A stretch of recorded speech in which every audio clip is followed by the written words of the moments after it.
অবশেষে শেষ হতে চলেছে গামেনি ডি সিলভার অধ্যায়। আনুষ্ঠানিকভাবে তিনি নিজেই তার পদত্যাগ যে তিনি করেছেন সেটা তিনি জানিয়েছেন। আগামীকাল তিনি তার নিজ দেশ শ্রীলঙ্কায় ফিরে যাবেন, আগামীকাল অর্থাৎ 10ই অগাস্ট। এবং এরই মধ্যে আপনারা হয়তো খবর পেয়েছেন টনি হেমিং ইতিমধ্যে বাংলাদেশে চলে এসেছেন। তিনি তার কার্যক্রম আগামীকাল থেকে শুরু করবেন, অর্থাৎ 10ই অগাস্ট থেকে। তো হু ইজ টনি হেমিং?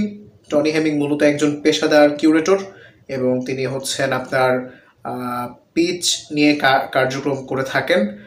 তিনি বাংলাদেশে মূলত দুইটা কাজ করবেন।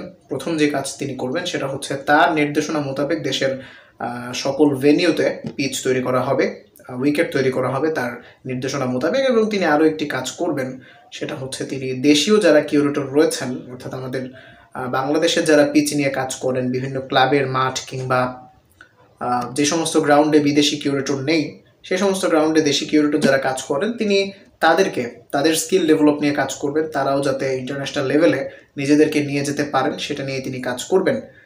তো এই সিদ্ধান্তগুলো বিসিবি থেকে মানে আপনাদের কেমন লাগলো সেটা অবশ্যই কমেন্টে জানাবেন। ধন্যবাদ।